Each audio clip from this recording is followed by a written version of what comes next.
Hello, and welcome to my podcast, Where the Dark Corners Are.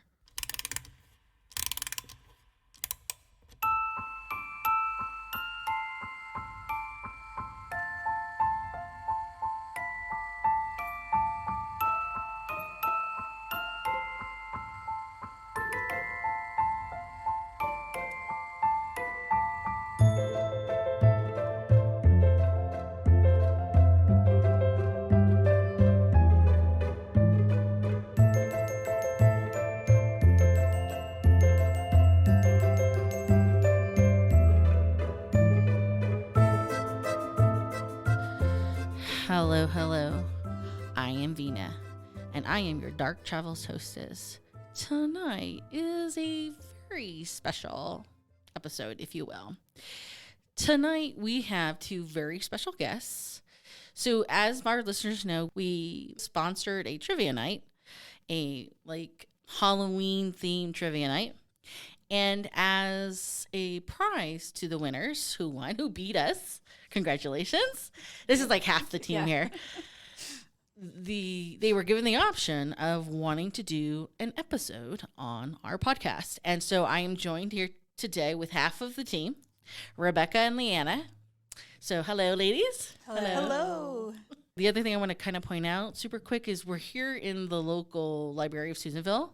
And this room is not the most, I don't know, soundproof. We can hear the cars. We can hear the people coming to the library. I always say that word wrong anyway. But either way, so if you hear existential noises, I apologize. But this was the place we agreed to record for everyone's comfort and safety. Not that these two ladies would kill me, but they did win their murder trivia, so they do know a little. Yeah, maybe we knew too much, right? Right. So for safety's sake, we met at the library today. All right, so small town murder is actually our topic today. And Rebecca is here to talk about a couple of small town murders. Hello. It's a very personal topic for me because my great-grandparents were murdered in Hope, Kansas. And the 100-year anniversary of that murder will be on December 28th of this year. So it's coming up. Oh, yeah. And that has always fascinated me in terms of true crime, not because of necessarily, it is entertaining in terms of the historical value, but also wanting to understand motivations, also wanting to understand repercussions of some of those things. Right. It's not a common thing to murder someone deliberately. You understand? I didn't murder anyone today. Did you guys? No. I went grocery shopping today. That was kind of my thing. No matter how many times you might feel like it. Yeah. Right. It's not a common scenario for the average person or. Right. And I think too, there are certain aspects that are crimes of passion. Right. Or accidental or in defense of yourself. Right. Which you have the legal right to do. Absolutely. So, some of those crimes of passion, you could describe as like maybe some are somewhat planned, some are not planned, but certainly there's a passion behind them. A driving force, yes. Mm-hmm. And so I think with both crimes that we're going to discuss, one very briefly, but one in extensively here in Susanville, I think that there is that aspect of passion, and that played into what happened. So let's start with, I think you have a personal story. Right. And I want to be really sensitive to anybody that's the victim of a crime, and also acknowledge that, I want to treat the whole subject with respect because I understand what it's like to have that happen in your family. I also think about the perpetrators, children too. And I think that'll come into play as we discuss the local murder that happened. My story starts in Hope, Kansas. My grandparents had a garage, and somebody was stealing from the garage. His name was Albert Fegley, was caught, and great-grandpa said, "Hey, I'm firing you." And he said, "Well, I'm going to come back and get you." And he did. One night he came back, actually December 28th, 100 years ago, he came back and he entered the home and he shot my grandfather. He didn't know what hit him. And then my grandmother got up and he shot her. But before he shot her, she said, "No, Fegley, I have kids. I have children." And he shot her anyway, and she had been pregnant. And then he went and shot a great aunt who was asleep at the house. And the reason why we know what happened was because she played dead after being shot in the head. So she survived. She survived. And he contemplated shooting my grandmother and her brother, but he decided not to because they were children and wouldn't recognize him. Okay. But the aunt who did survive was able to be a very important witness and getting him prosecuted. Absolutely. And because of that, he died in prison in Kansas. But the problem is that every time he would go up for parole, my family would have to go and say something about not letting him out because he vowed to get even and kill the rest of the family if he got out. So my mother always grew up knowing that, hey, Fegley is behind the door. Okay, so right. I mean, if he had escaped and no one had notified your family, I mean, that's a real concern, Absolutely. especially if he continuously made threats against your family. I mean, nobody needs to live with that kind of scenario. Right. And Fegley also had 2 children and a wife. And sometimes I wonder, okay, are those children okay? How did his actions impact them? Right. Well, I mean, if at that time, 100 years ago, we're talking, early 1900s, he would be the main breadwinner. Right. And so I imagine there was a major struggle after that decision. Absolutely. And I think that would be hard if you had remained in the area, which Right. I think will come into play again with our local crime. Right. So we're heading to Susanville, which was Hope. I'm assuming 100 years ago, Hope was a small town, if it's not still a small town now. Hope, Kansas is a very small town, spot in the road, surrounded by a lot of farming communities. Okay. It's in like central Kansas, I would say. Which, I mean, Susanville's a little bit more than a spot on the road. I think it's 3 miles long. Something like that. Yeah, I think you're real close. But I mean, yeah, it's a small, kind of agricultural based. We do have the prisons here, but it's generally a small. Well, Right. we're going to go in the Wayback Machine to Way back, right? Step into the time machine. So 1934, there are no prisons here, not even a thought in anyone's mind. So that would make the sole or the main source of income the Lumber mill. lumber mill. Okay. Yes. It was a vibrant mill town. And picture the streets of Susanville, especially uptown, filled with cars and local shops and people out during the day walking the sidewalks, doing their shopping. A little bit of a hustle and bustle. You got an agricultural and a lumber base for the town. Right. So we're going back to that time period. So, I mean, the library probably wasn't then here. Oh, either. no. This is several library buildings ago, I'm sure. If we had one. Did people read back then? Right. That's a great question. Maybe there was a bookstore or something. I don't know in Uptown. Yeah, maybe. Margie's, the original Margie's. She ain't that old. She'll probably curse me the next time. So, but it did involve a business, though. There was a local grocery store on the corner of Alexander and Riverside. And that pertains to our crime. Okay. Okay. So on June 11th, 1934, 5 Susanville residents were murdered. It was Mr. and Mrs. Joe Fazio and their growing daughter and son. And I think the name was Sadie, I think I looked up. And the son's name was John. So that's 4. Who was our 5th victim? There was a woman by the name of, like a family friend. Her name was Lena Amistani. So was she in the home at the time of the assault? Or? No, it gets more interesting than that. Okay. Yeah. All right. So she was sort of in the wrong place at the wrong time. So, from reading a lot of the history, the murder was committed by a man named Peter Alosi. He was of Italian descent, supposedly Sicilian, which, is not trying to say, like, if you're from Sicily, you're going to hurt anybody. Right, no.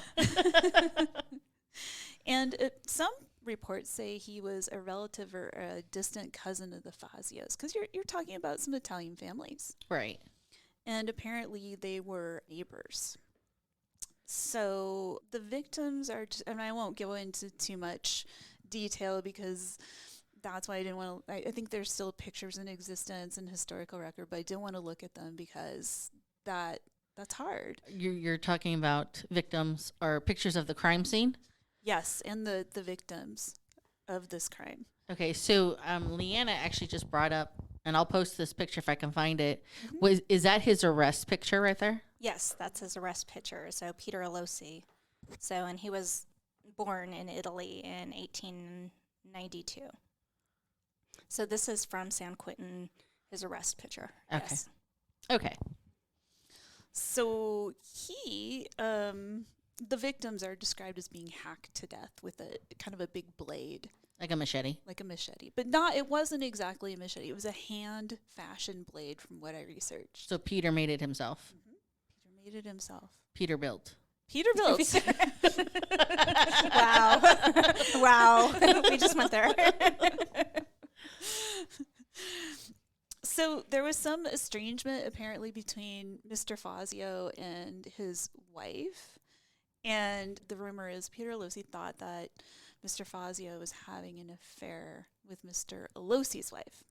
So Peter's wife. So Peter's wife. And that was, he felt very passionate about that as one would. Right. I don't think the solution to that was exactly right, but, there was some anger about that. Right. So apparently Mr. Alosi went to visit Mr. Fazio and went into the house and killed Mr. Fazio. And I think I read tried to dismember him in the bathtub. But he was interrupted by John Fazio and I think his mom. And then I think both of them were killed in the house as well. So Peter went to do the confrontation, thinking that this was prime opportunity because Mr. Fazio was alone.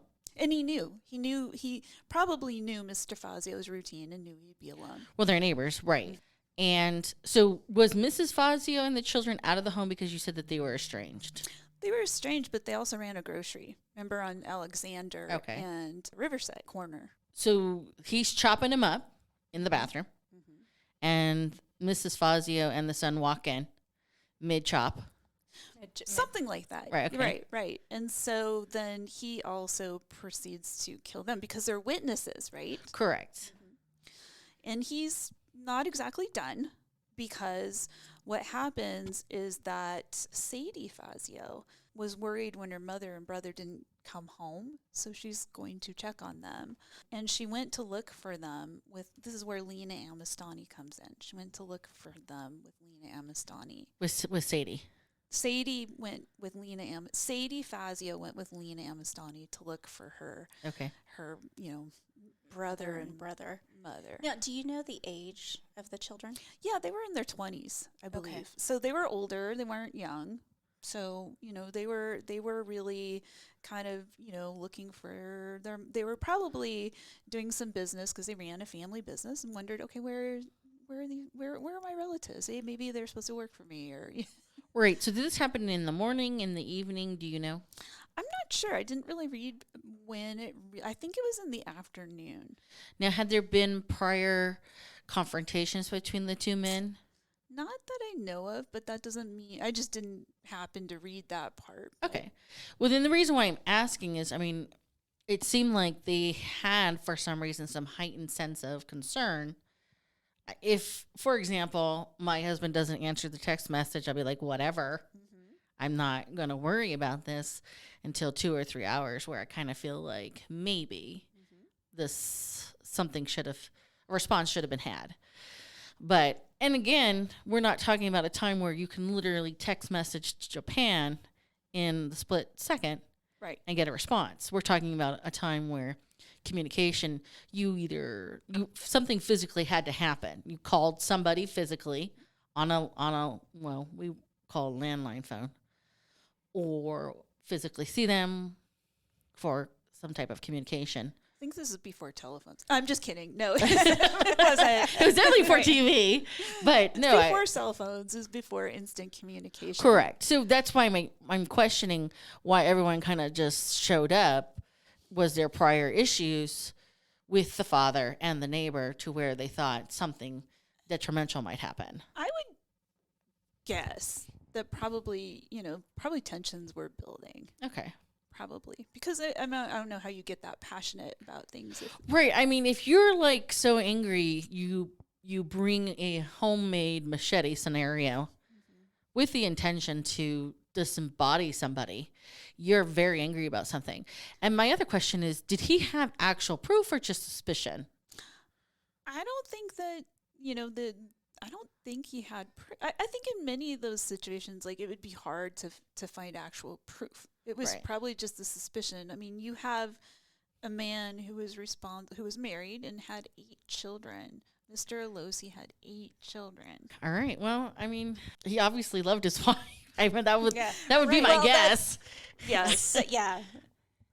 So what happens is later in the afternoon, or well, maybe like I don't know what the time frame was, but later what happened was when Sadie Fazio and Lena Amistani went to look for the rest of the Fazio family and figure out where were they. They ran into Peter Alosi and they said, hey, do you know where my mom and dad are, et cetera, et cetera.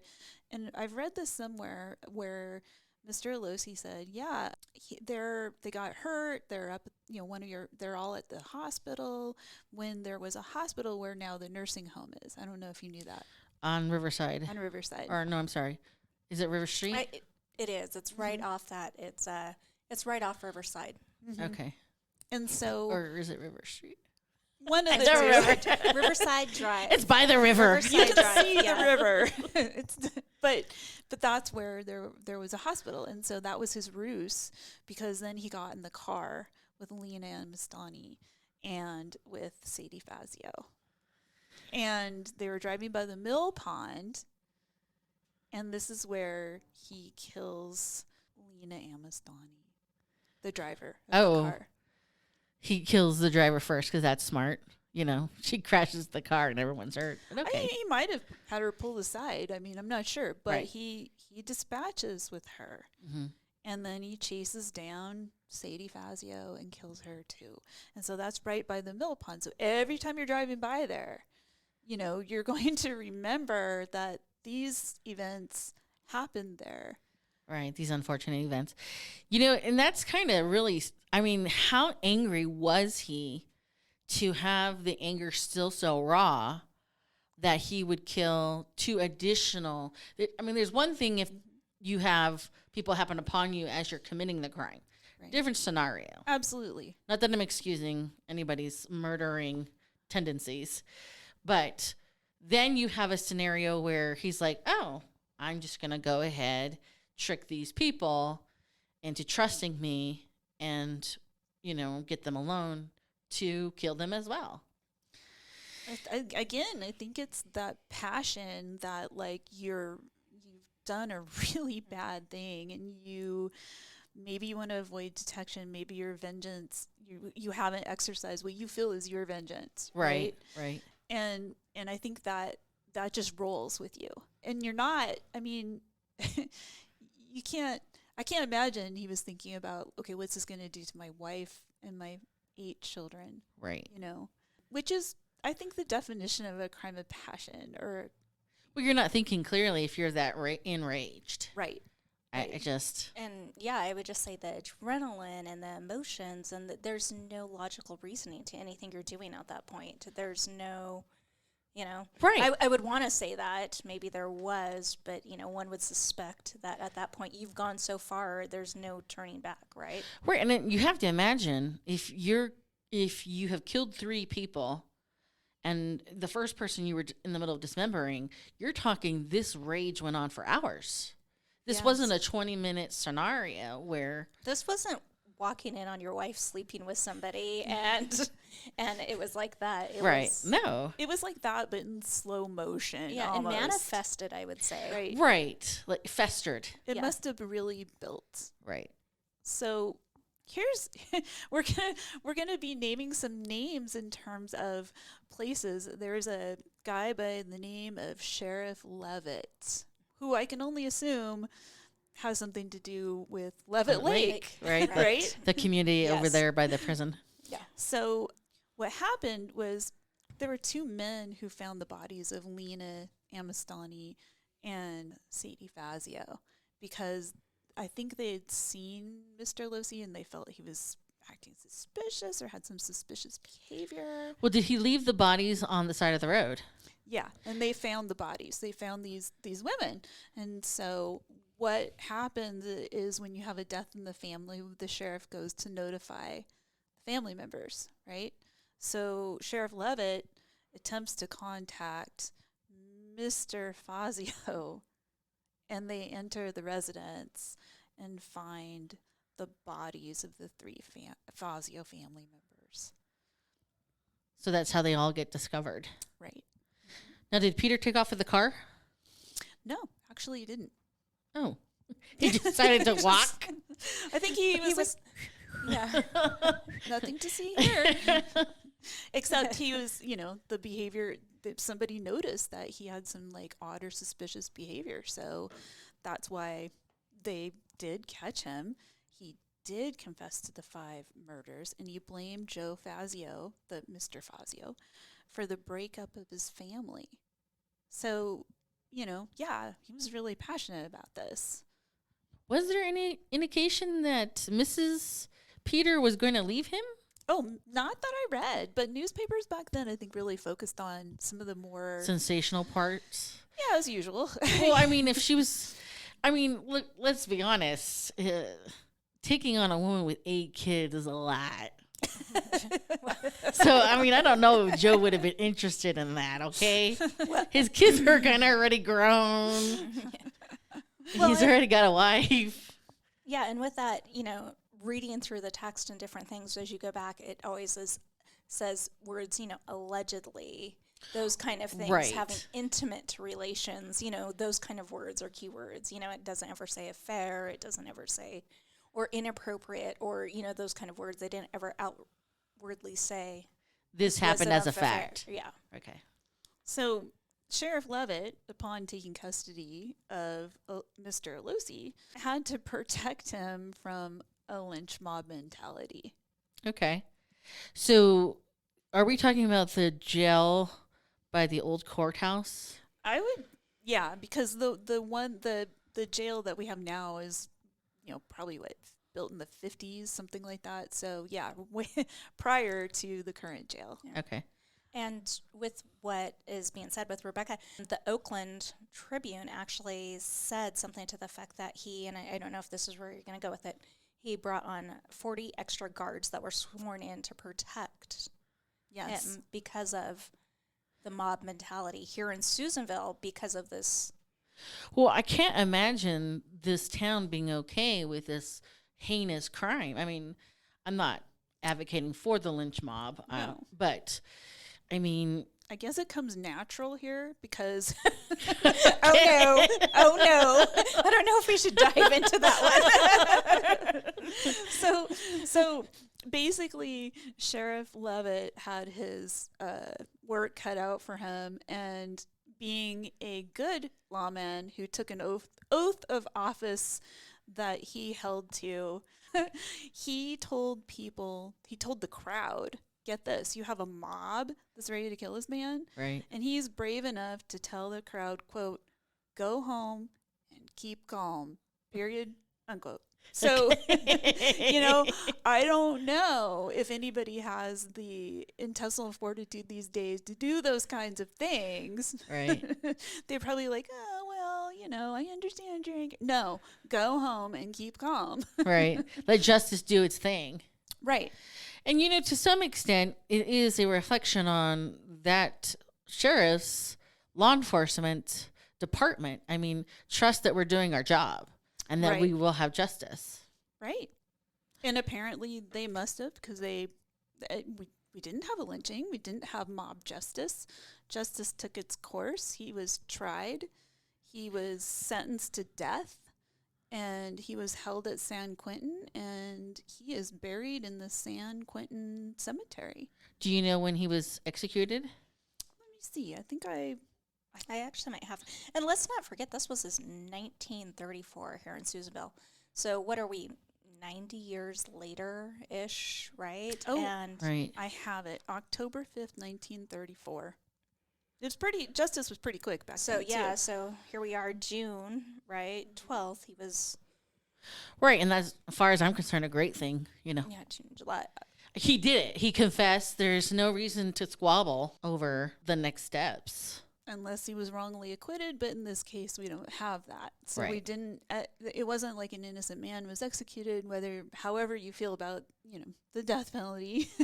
Right, but you said he had admitted to committing these heinous crimes. Oh, he did, yes. I don't think anybody disputed that, actually, in the end. But what is interesting is there was a time where I read where there were 350 Susanville residents who signed a petition to commute Peter Alosi's sentence to life in prison.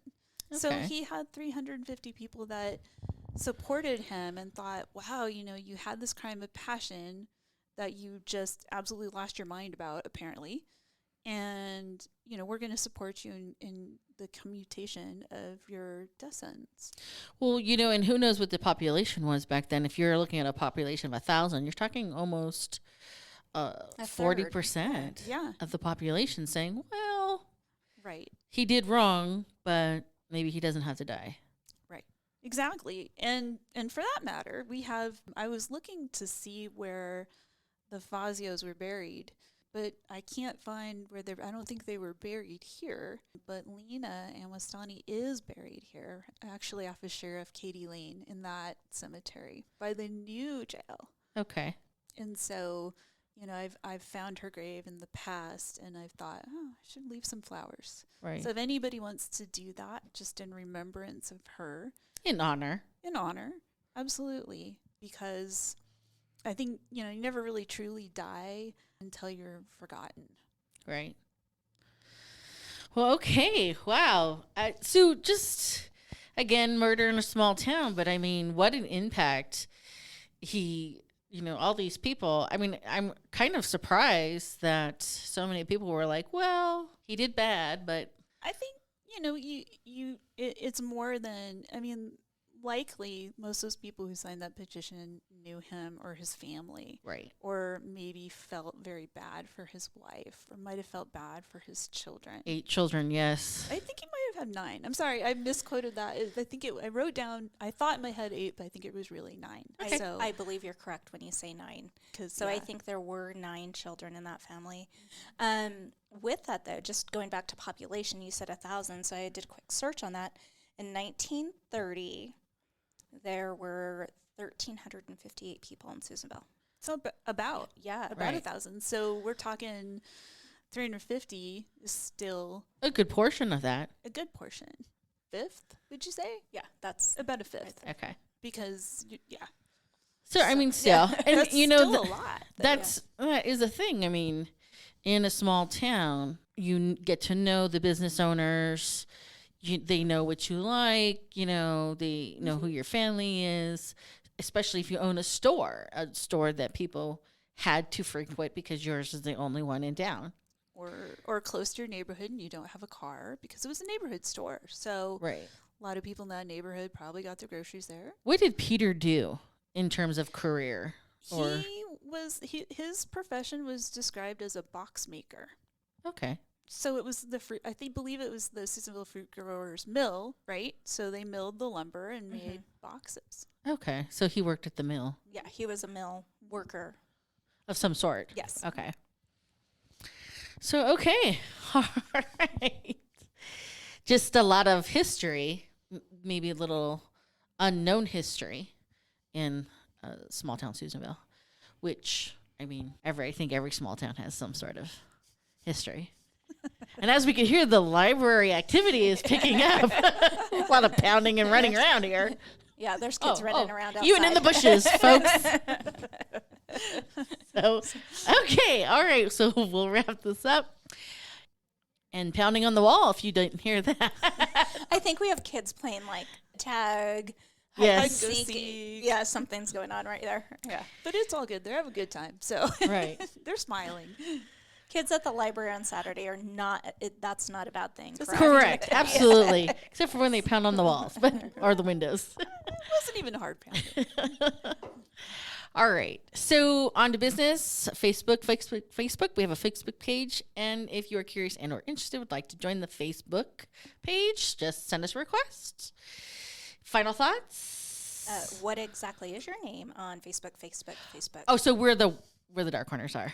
Where the Dark Corners Where the are. dark corners are. Yes. Facebook. Okay. Yes. Thank you for having us. It's been a pleasure. Thank you. And that brings us to, if you have a topic that you'd like us to cover in the future, or, I mean, maybe not necessarily these ladies, but the podcast in general, send us an email at wherethedarkcornersare@gmail.com.